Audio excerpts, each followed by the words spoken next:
Bonjour à tous, bienvenue sur cette vidéo, ici votre bien-aimé Vassili Simeon Zouga. Mes chers amis, le titre de notre exhortation d'aujourd'hui est « Que dois-je faire pour avoir la vie éternelle ?» C'est la célèbre question du jeune homme riche qui a interpellé Jésus en Marc 10, 17, 31. Cette question reste toujours d'actualité car toutes les générations sont concernées. C'est pourquoi nous nous posons la même question aujourd'hui. La Bible déclare, comme il partait, un homme accourut, se jeta à genoux devant lui et demanda, « Bon maître, que dois-je faire pour obtenir la vie éternelle ?»« Pourquoi m'appelles-tu bon maître ?»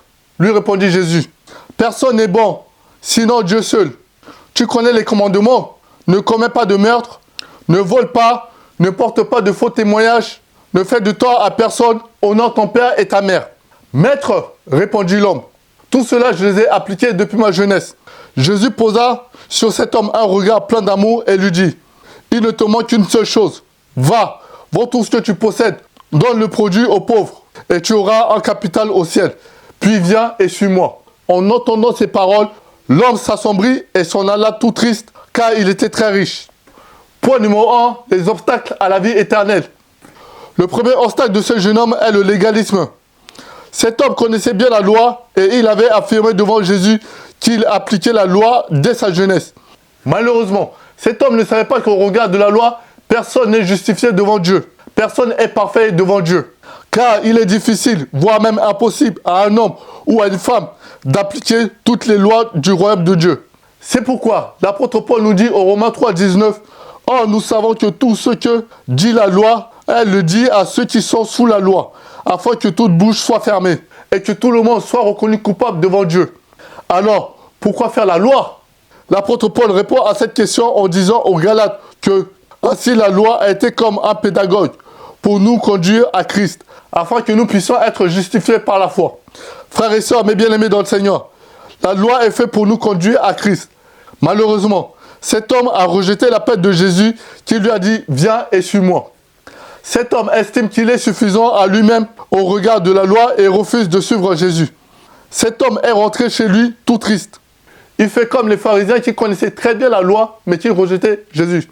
Mais bien aimés dans le Seigneur, frères et sœurs, la loi est faite pour nous donner la connaissance du péché à éviter, pour nous conduire à Jésus. C'est pourquoi nous disons que le légalisme est un obstacle à la vie éternelle, car nul ne sera justifié devant lui par les œuvres de la loi, puisque c'est par la loi que vient la connaissance du péché. Romains 3, 20.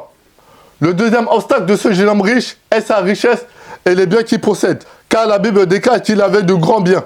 Mes chers amis, les biens de ce monde peuvent devenir un obstacle à la vie éternelle, comme dans le cas de ce jeune homme riche. C'est pourquoi ce message nous encourage à écouter la voix de Jésus et à répondre à son appel afin d'avoir la vie éternelle en Jésus-Christ. Alors, qu'est-ce que la vie éternelle? Point numéro 2, la vie éternelle, c'est de connaître Dieu et son envoyé Jésus-Christ. Mes chers amis, même si le jeune homme riche est passé à côté de la vie éternelle en refusant de répondre à l'appel de Jésus, sa question nous préoccupe encore aujourd'hui. Alors, qu'est-ce que la vie éternelle? Mes chers internautes, la Bible déclare en Jean 3, 16, « Car Dieu a tant aimé le monde qu'il a donné son Fils unique Jésus-Christ afin que quiconque croit en lui ne périsse point, mais qu'il ait la vie éternelle. » Waouh! Et Jésus dit en Jean 17, 3, « Or, la vie éternelle, c'est qu'ils te connaissent toi, le seul vrai Dieu, et celui que tu as envoyé, Jésus-Christ. » Mon frère, ma soeur, la vie éternelle consiste à connaître Dieu étant le seul vrai Dieu et à connaître Jésus comme étant son envoyé. Jésus a appelé ce jeune homme riche afin qu'il le connaisse. C'est important de connaître Jésus et d'être aussi connu de Jésus. Jésus a dit en Matthieu 7, 21, 23, « Pour entrer dans le royaume des cieux, il ne suffit pas de me dire « Seigneur, Seigneur ». Il faut accomplir la volonté de mon Père céleste. Au jour du jugement, nombreux sont ceux qui me diront, « Seigneur, Seigneur, nous avons prophétisé en ton nom. Nous avons chassé des démons en ton nom. Nous avons fait beaucoup de miracles en ton nom. » Je leur déclarerai alors, « Je ne vous ai jamais connu. Allez-vous-en, vous qui pratiquez le mal. » Mon frère, ma soeur, seuls ceux qui font la volonté de Dieu marchent avec Jésus entreront dans le royaume des cieux. Malheureusement, ce jeune homme riche ne voulait pas répondre à l'appel de Jésus afin de mieux le connaître. De ce fait, Jésus ne le connaît pas. Son nom reste inconnu au ciel et sur toute la terre, puisque personne ne connaît son nom à ce jour. C'est pourquoi Il est important de connaître Dieu comme le seul vrai Dieu et de connaître Jésus comme étant son envoyé.